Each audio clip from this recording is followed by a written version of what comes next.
What's up, family? We're back again. Thank you for tuning in to another great episode of Yes Chef. I'm your host, as always, Big Chef Dro. So, I have had a great response from everyone out there about the holiday seasonal menu for Thanksgiving. So, I've decided to do another one, the Christmas edition. And I want to first and foremost thank you all for all the response that I have gotten, all of the subscribers I have gotten. It feels really good to know that what I'm doing is actually touching someone and is actually getting on the tables of those that follow me. So, in the Christmas edition, we're going to go over a few items. We're going to go over mashed potatoes, potato salad. We're going to do banana pudding. We're also going to do, of course, the ham, the star of Christmas. But on this first video that I'm doing for the holiday seasonal menu, the Christmas edition, homemade Southern mac and cheese. I know, I have one up. It's a lobster mac and cheese. And you folks have viewed it over 15 or 16,000 times. And I thank you for that. So, as my Christmas gift to you, we're going to start this off with a traditional, homemade, from scratch, Southern baked macaroni and cheese. So let's get into this, folks. Let's get down in there and let's have a great time getting this done. So without any further ado, as always, folks, let's cook.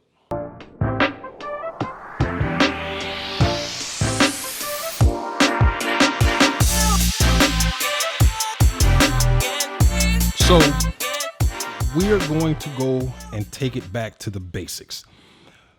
I've had such an amazing response on the lobster mac and cheese that I figured for the holiday seasonal menu Christmas edition, I would just do a traditional one for you. I'm showing you where it started and how it has evolved. Now, the thing that I will keep the same, of course, is the cheeses that I like. Now, let's just go over the cheeses real quick. First and foremost, as I said in my last video for the lobster mac and cheese, and if you're interested in that one, you can look up top at the button and I'll leave a link to that one because it's going to be a little bit different from this one, okay? But the one thing, the two things I will say, macaroni and cheese shouldn't be made with a roux. Neither should it be made with Velveeta cheese. Mac and cheese can be made very easy, and I'm going to show you exactly how to do it. All right. So we have a Fiesta blend, which is my personal favorite, and it's going to have about 4 or 5 different cheeses of the Mexican influence. Then we have the Italian, which is going to have, again, 4 or 5 cheeses of the Italian influence. And then we're going to have the Kobe Monterey Jack. Now, sometimes I would use the triple cheddar, which I don't have a problem with, but I always do use the sharp cheddar. Now, my mother used to always make, and by the way, this is my mother's recipe. You know, I just took it in my last video. I just took it and just showed you how I've evolved that. But the cheddar cheese is going to be mixed in there, and I'm going to leave one of these bags to the side to put on the top. So the top is going to be mostly sharp cheddar, and we're going to combine all of these bags. Now, what we're going to do is we're going to weigh them out so that it comes to about 2 pounds of cheese. I personally believe that for every pound of elbow noodles, 2 pounds of cheese is sufficient. If you want to put less, if you want to put more, that's on you. But in this recipe, we're going to do a pound of elbow noodles, and then we're going to do 2 pounds of cheese. Now, starting off, one of the things, some people use milk. I always use carnation. This is what my mother taught me. She taught me to use evaporated milk in your mac and cheese. So I will be doing that. This is 17 ounces. When I used to buy the cans, I think they're getting away from the cans, but they have conveniently gave us a 17 ounce, which I prefer because I used to have to open up 2 cans. So I'll just use a 17 ounce. 17 ounces of carnation milk for every 1 pound of elbow noodles. And then I have good old faithful French's yellow mustard. Now, in the last video, I used the anime smoky mustard. Go back and see that, see how it's evolved. I'm also going to use 2 eggs per pound of elbow noodles. These are extra large eggs. If you're new to this channel, I use extra large eggs for everything. And so the last time I used some creme fraiche, and people asked me what was the substitute for creme fraiche. Well, here you go. Sour cream. That's basically all creme fraiche is homemade sour cream. It's a lot creamier, better tasting than sour cream, but you can't go wrong with this either. Okay. This is fine. And we're going to make it with the sour cream today. And this is the brand. Okay. If you want to use another brand, that's fine as well. So moving on, let's go over the seasonings. Of course, we got the granulated onion. We have the granulated garlic. We have the black pepper. And then we have my famous blend. Now, if you're new to this channel, my famous blend is going to be equal parts of accent salt and equal parts of Morton seasonal. So I put 50-50 in, shake it up, and that's what I use to season with, okay? Not that hard. So let's go ahead and get into it. I got my water boiling. It's almost up to boil. And just let me say this real quick. I know that some noodles are a better product than others. I don't trust it.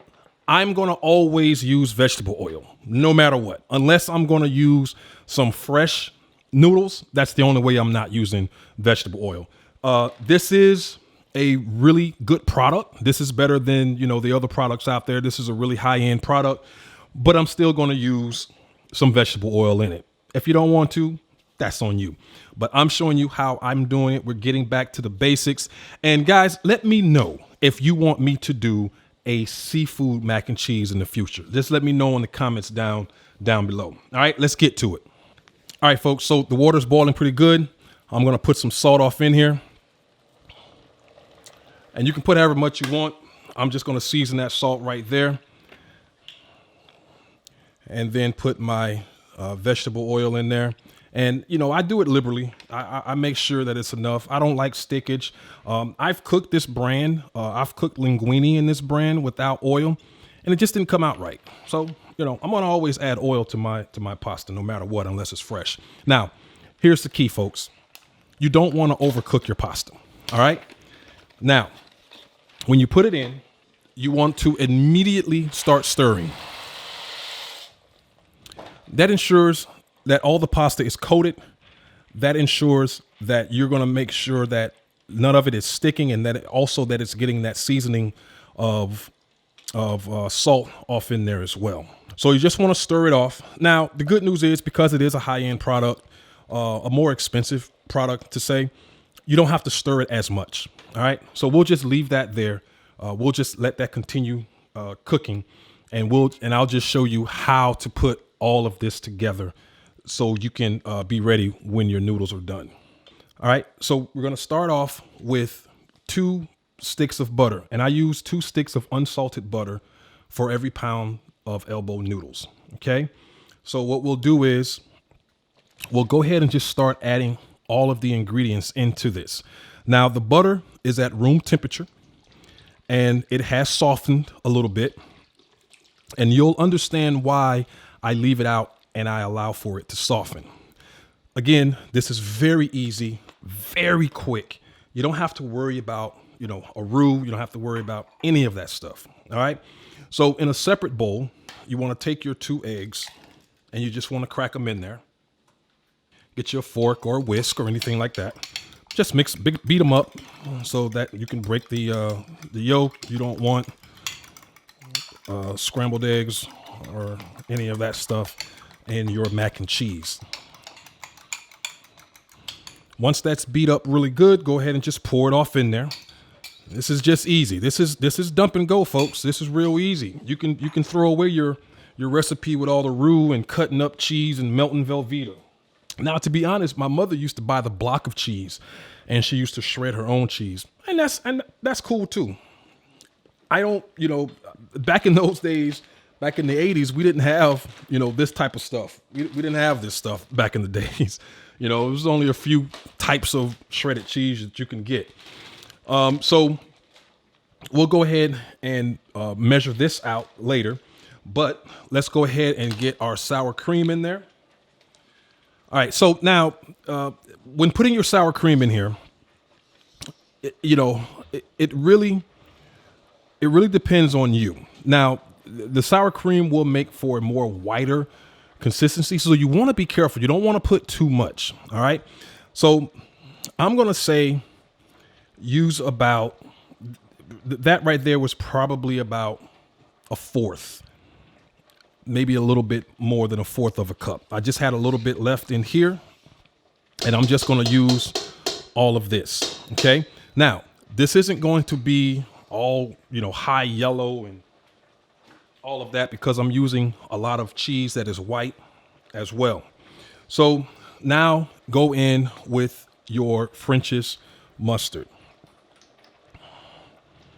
And I'm just going to use, I'll say, about 2 tablespoons of mustard. Let's go in with some seasoning. Of course, I love the garlic, so I'm going to put in some garlic. And be careful with the seasoning. The garlic is not an issue, but you want to be careful with your seasoning because remember, a lot of this cheese has a salty flavor to it. Okay, now with my granulated onion, again, about 1 tablespoon of that. Pepper, and I don't use a lot of pepper. So, in fact, I'll just probably pour it in my hand so I don't use too much. That's about 1 teaspoon. That's about 2 teaspoons. I don't want to use a lot of, I never like to use a lot of pepper on my mac and cheese. And then the seasoning. And you want to be careful with this as well. It's salty. This is salty. So you want to be careful with this. All right. And I'll say, that's about a tablespoon. It's about a tablespoon of that.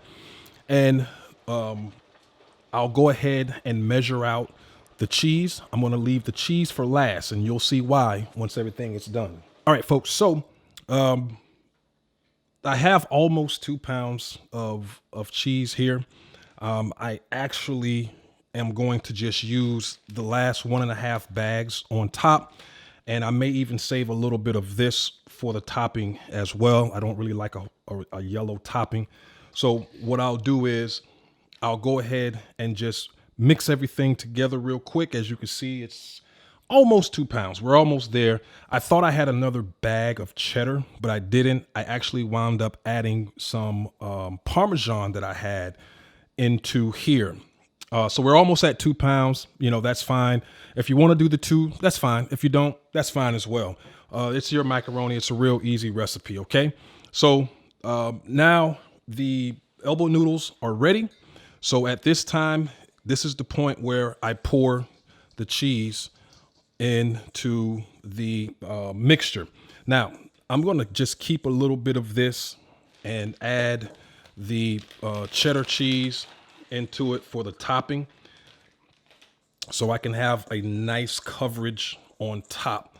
And I usually like to get the finer shredded sharp cheddar, but I couldn't find any. They didn't have any in stock. It's around the holidays. People buy that stuff up, but we'll use this for the toppings when we're ready. Okay.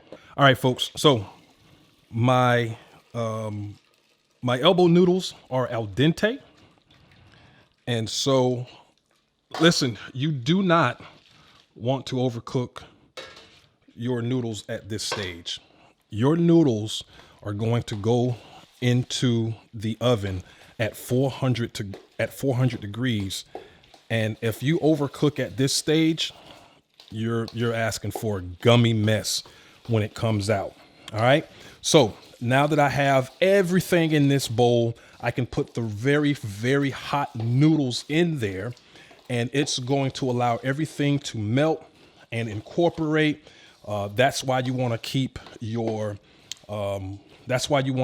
butter out and let it get soft, because basically this is how you're going to cook this. And this is going to be the easiest way that you'll ever cook macaroni and cheese. All right, folks. So I have my baking dish here, and I'm just going to spray it with a nonstick spray.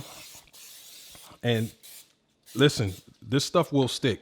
So get you some cooking spray to spray on the bottom. I have forgotten to do this, and it didn't come out as good as I would love for it to come out.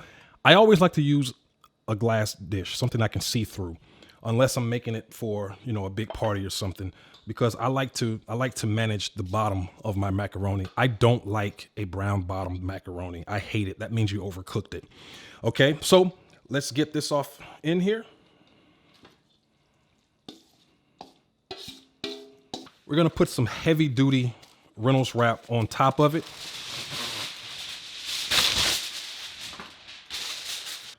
All right, I'm gonna put this into the oven at 400 degrees, and I'm gonna probably keep it in there for about 30, 45 minutes to an hour. Now that depends on, you know, your stove, how it cooks. Is it gas? Is it, you know, where you live at in the world or in the country? But as for me, I'll probably check it at 30 minutes, and then at 45, and then at an hour. And I always check it by looking at the bottom to make sure the bottom isn't browning. Okay, so we'll be back once that is done. And then when that is done, we'll put the topping on and we'll go to the next step. Let's take a gander, look at all that bubbly goodness. That is going to be ready for the topping. So let's get that on there nice and quickly. Now, you know, you have to put more cheese in the corners and on the edges for that effect.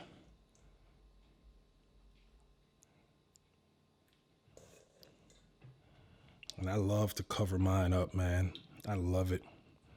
All right, so I'm gonna put it back in the oven, and once we're done, once it's ready, we'll bring it back just to let you see how good it looks. All right, family, so here we are. We're all ready to go. Now, I put it on a pan so that the bottom wouldn't cook anymore, because I don't like burnt bottoms. I hate that. Another thing I hate is burnt tops. If your macaroni has brown spots all over it, you burnt it. This is how macaroni should look coming out. It's okay to have a little golden crust around the edges. I'm fine with that. But don't burn my cheese. There's nothing that's nastier than burnt cheese. So, of course, we're going to go in and we are going to take a chunk of this out for you just to show you the creamy, delicious, cheesy goodness. Of course, I'm always going for that corner, baby. Look at that. Look at that. Look at what we have here. Just cheesy, creamy goodness everywhere. And we didn't have to use a roux. We didn't have to cut up chunks of Velveeta. The bottom is nice and clean. This is going to make for an ultimate side dish. The noodles are not gummy and overcooked because we cooked them al dente. And this is the way you want to prepare your mac and cheese. Can you taste it? Can you smell it? Oh man, we're going to enjoy this. So folks, thank you so much for watching my video. If you're new to this channel, thank you so much for watching and welcome. So until the very next time, folks, until the very next video, we here at Yes Chef want to wish you a very Merry Christmas, a very Happy New Year. And as always, folks, peace. Thank you so much for watching this video. And don't forget, hit the like button. And if you want to be a part of the Yes Chef family, consider hitting the subscribe button. And don't forget, click the notification bell, and that way you'll stay up to date on all of our latest videos. Also consider becoming a member of my Patreon for up close and behind the scene content. And be sure to follow us on all of our social media platforms. Thank you.